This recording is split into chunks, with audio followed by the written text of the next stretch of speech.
Hey everyone, welcome back to Peter's Prism, where we explore all the little ways that good design can elevate your life.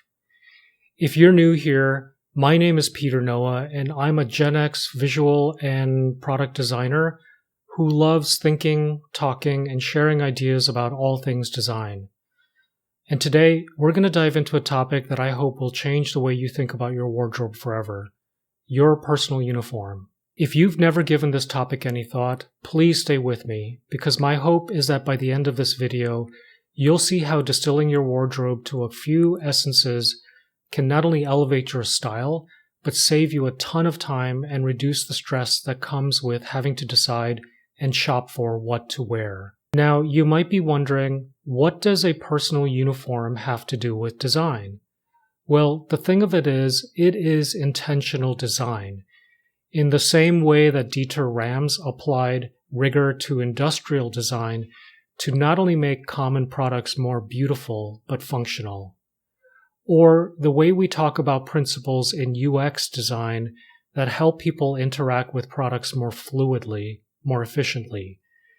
The idea of a personal uniform uses those same principles: simplicity, functionality, and consistency to help you interact with this aspect of your day-to-day life in a smarter, more efficient way. A personal uniform isn't just about saving time, though. It's about curating an aesthetic that represents who you are, letting you focus on the more important stuff without thinking about having to make choices. Again, it's about thinking about this one aspect of your life with intention and designing it that way. As a Gen X designer who has spent so many years thinking about how design impacts the choices we make, I have given this very personal topic so much thought, and it's such a relief to finally pull all my thoughts together, and my hope is that some of this will resonate with you on some level. So let's get started. I'll begin by talking about the why this matters and some of the emotional and psychological baggage that comes with your wardrobe. And then I want to spend some time looking at historical contexts of uniforms and how those have evolved. I'll then take a closer look at some high-profile individuals who employ some kind of uniform in their public lives and discuss the impacts there. Then I want to walk you through my own personal journey with uniforms and explore their thinking. Finally, I want to share a general approach to thinking about your own uniform to hopefully give you some encouragement to take this aspect of your life into a much more positive direction. Do you own any garments that you never wear because you bought it and you thought, oh, this is really cool and interesting and I don't have anything like this in my closet. If I buy it, it's going to make me cooler. And then when you get home and you try it on and you walk out the door, you feel super awkward and uncomfortable and you can't wait to take it off. We sometimes tell ourselves, I'll take myself shopping to really refresh my look. And then you go from store to store searching endlessly for some kind of magic garment that's going to somehow transform your closet. And when you think you've found it, it just never winds up getting worn. And you throw it onto a heap that's destined for landfill. Or maybe you go to sample sales. Back in the day, there was a department store called Barney's, and they would have what they called the Barney's warehouse sale, where often ridiculous-looking clothes were marked down to silly prices. And I'd buy stupid things like a leopard print sweater just because I thought it was fun. There's another store here called Century 21 that has a similar kind of inventory where they would mark down designer goods to really low prices. And that's how I would rationalize buying silly things. Maybe you thought you'd go preppy one day or become a minimalist when you're actually a maximalist. Or you say to yourself, I can make this work. Or, I think I'm this person now. Or you tried to legitimize the purchase by telling yourself, if I can make these pants work, I can save a lot of money. If you ever have to rationalize a clothing purchase this way, it's 99% likely that it's going to wind up in a donation bin. You might buy something crazy looking for any of these reasons and wind up never wearing it, and in it goes into the black hole of your closet. From season to season, you dump these items from your wardrobe into the garbage or to the thrift store, and much of it winds up in a landfill, which is accelerating the destruction of our environment. It's a terrible cycle. And there's something much deeper that's going on that I want to talk about. It is this eternal search for identity.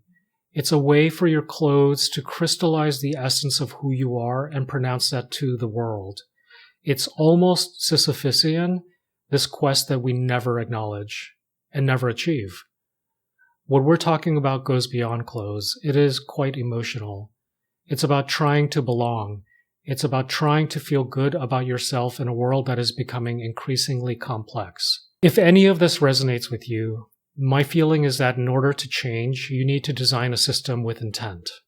You don't need more clothing. You need a purposeful and systematic way of expressing your style. And there are many benefits to approaching your closet the same way that Dieter Rams approached industrial design, with a less is more attitude. Investing in a smaller number of pieces, but those of higher quality, will pay off in the end. Quality fabrics will drape better across your body.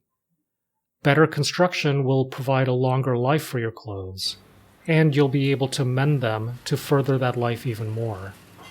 You might spend more for the garment at first, but because it is of higher quality, you will save money in the end, and you will save time. Fewer options means wasting less mental resources on figuring out how to put outfits together. It will declutter your closet and let you find the pieces that work best for you quickly. And it will eliminate one variable from your already hectic life. Because you found a way to systematize your wardrobe, your expression, and putting looks together, you can shift those mental resources somewhere else because you no longer have to think about it. It also becomes a tighter reflection of who you are. It more clearly articulates what your style is about, who you are and the image you want to project to the world. How do you want to be seen? This gives you the opportunity to express yourself creatively by narrowing down your choices that really work best for you. And if you go into a workplace with any regularity these days, you'll become much more visible. People will remember you because of the style that you're able to express consistently. Now, there are probably outfits in your wardrobe already that make you feel more confident. Imagine being able to just lean into that every day. That's where the uniform comes in. It's about discovering what makes you feel like your best self and then building on top of that. So you might be surprised to learn that the idea of a personal uniform goes back before our modern style icons. The concept of a simplified signature wardrobe has its roots in several different cultures and periods of history where uniforms were used as symbols of identity, function, or status. It's actually a fascinating look at how design intersects with human needs and societal roles. The first thing I want to look at are monastic uniforms. For centuries, monks have worn simple uniform clothing not only as a marker of their profession or faith, but as a way to reduce distractions and focus on their purpose. In a lot of ways, their clothing was a practical design choice to support their roles and simplify their daily lives. These early uniforms laid the groundwork for the idea that a simplified, cohesive wardrobe could bring focus and a sense of identity. Number 2, the birth of the suit. And then there is the suit, arguably one of the longest standing examples of a personal uniform. In the late 19th century, tailored suits became a staple for men in the Western world, especially in business and formal settings. Over time, the suit evolved into a kind of uniform that represented professionalism and sophistication. Designers like Coco Chanel and Yves Saint Laurent later created similar versions for women, showing that the suit could adapt as both a practical and stylish uniform, regardless of gender. 3. Fast forward to the 20th century, and we see this idea show up again with workwear, like Levi's jeans. Originally designed for miners and laborers, functional, durable clothing became a kind of uniform that symbolized hard work and authenticity.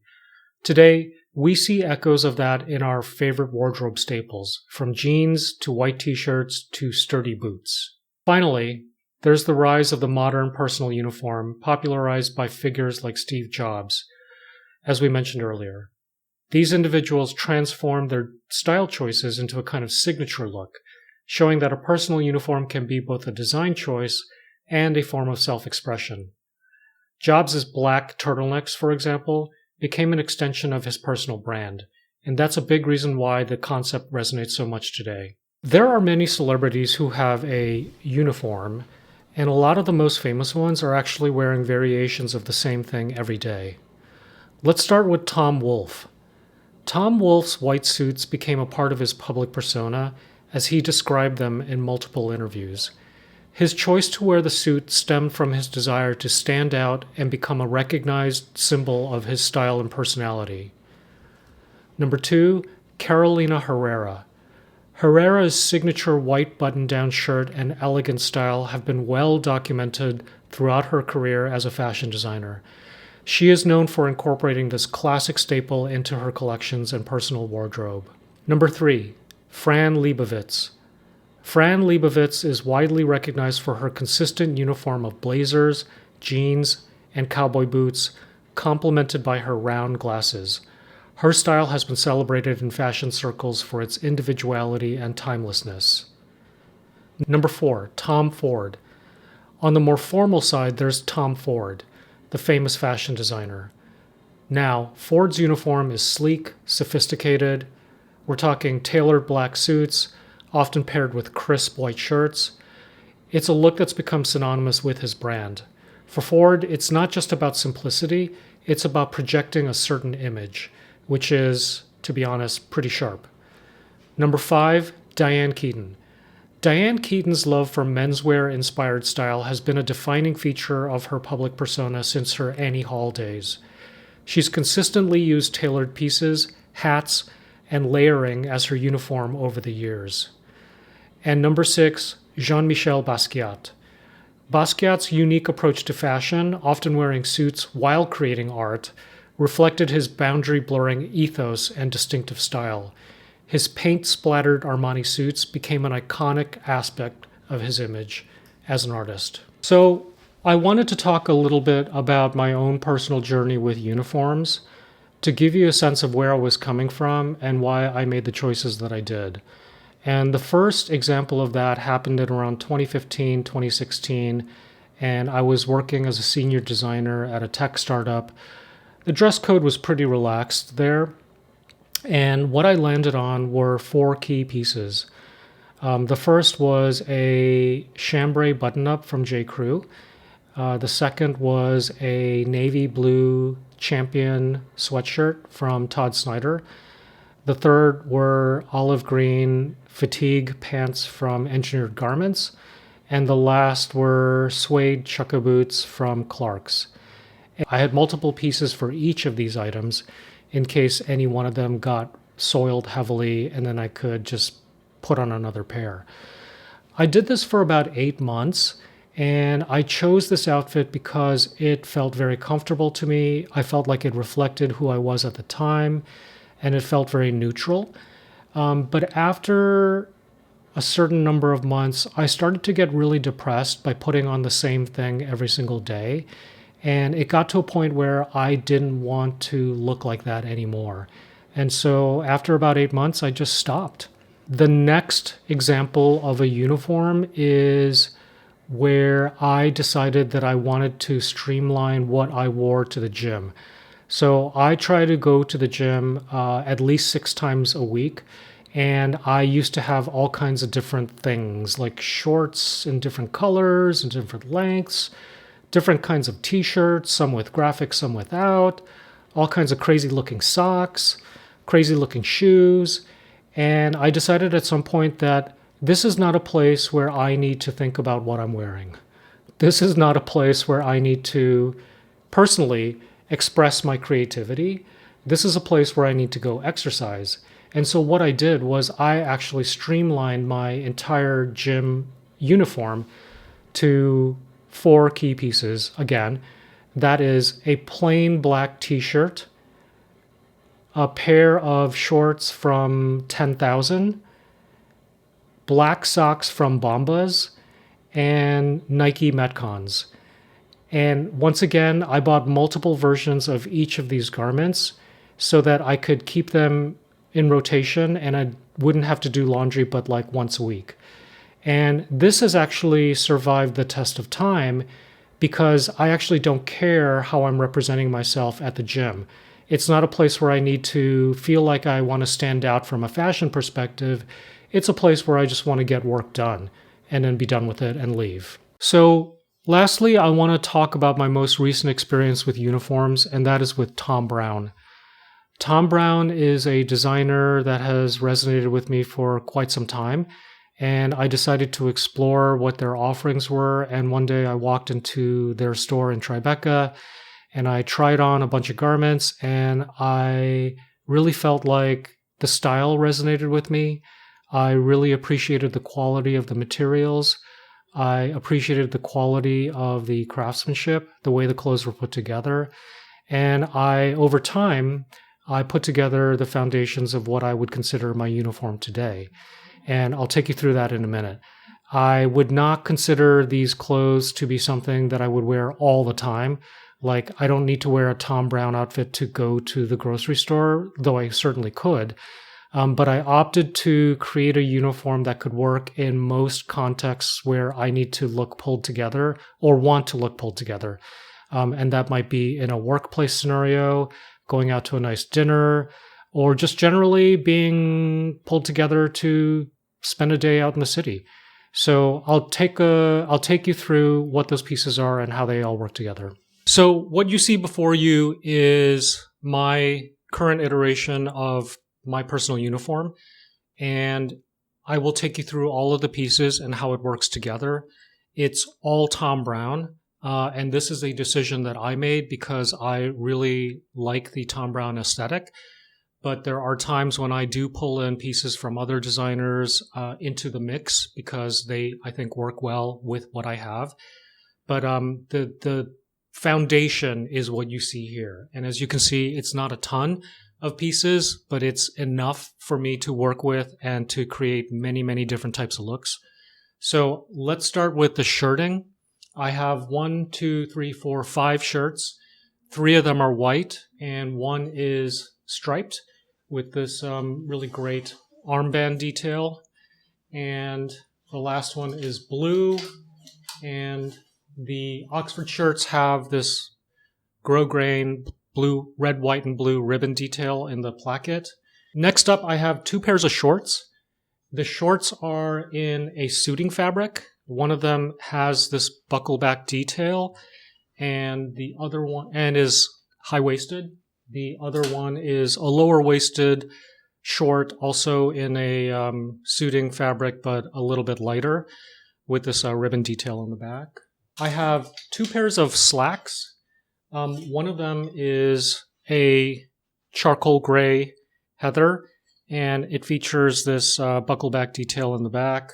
And then the next pair of slacks is navy wool, and also has this buckle-back detail with the gold hardware, which I think is kind of nice. I have 1 sweatshirt, and the reason why I got this sweatshirt is because I have always loved navy sweatshirts for some reason. And I sometimes like to wear a navy sweatshirt over a button-up if it gets a little colder. So that's why I have this. Also, I could just wear it over any of these pants without a button-up if I chose to. I also have 2 sweaters. One of them is a sweater vest, which features this 4-bar detail on the arm and the grosgrain ribbon. And then the other one is a cardigan.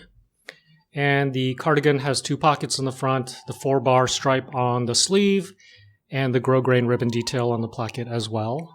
I have 2 suits, 2 two-piece suits. One of them is in this charcoal gray fabric and is kind of a regular cut of a suit, except cropped in the Thom Browne style. And then the other one is slightly slimmer with a lower cut pant and slightly slimmer, yeah. And then I also have a navy blazer that has gold button details, which I think is kind of nice. And this is a very versatile piece. A navy blazer always works with a lot of things. And then I have 1 piece of outerwear, which is this gray wool top coat. It's very warm, and it has this great, let me put this down for a sec. It has this great ribbon detail in the back slit. And then I have 3 neckties, one of which is this 4-bar stripe light gray Then I have a darker gray, and then another darker gray, and then one navy. And then I also have one piece of jewelry, which is this tie clip. And the tie clip, I think, is really nice because it really finishes the look. And then for shoes, I have two pairs of shoes. One is a traditional wingtip, and then the other one is a wingtip boot. And all of these outfits that I can make obviously work with both of the shoes. So the thing that I love the most about my personal uniform today is that I don't have to think about how to put something together. I just pick a top, I pick some pants, I pick a jacket if I need it. I can wear a tie if I want to dress it up or down. I mean, if I want to dress it up, or I don't need the tie if I don't want to look that formal. I can have a sweater if I need it, if it's cold enough, and I don't have to think about it. As you can tell by the palette, it's quite neutral. We're working with shades of gray and navy and white, three colors that go very well together. And I love the suiting because I can break up the suit. I can use the jacket and the pants separately, and I can use them with the navy blazer. I can use them with a sweater. I can layer the sweaters underneath the jackets. So you can see there's really no way that I can go wrong with these particular items.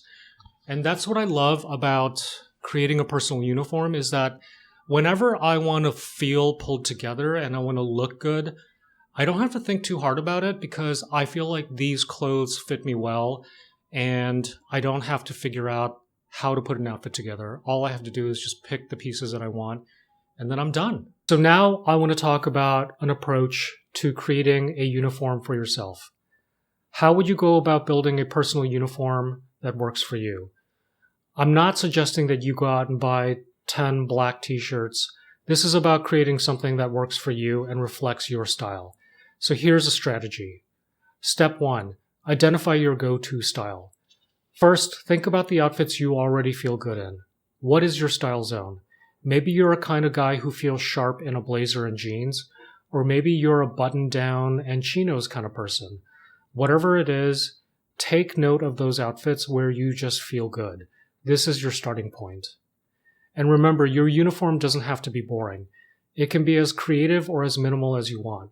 It's really all about finding what suits you best. Step 2 is prioritizing versatility. Think about practicality. Your uniform needs to work in your day-to-day life. Choose items that are going to be versatile and that can easily be mixed and matched. A couple of great jackets, a few pairs of pants, maybe 2 or 3 pairs of shoes. That's really all you need.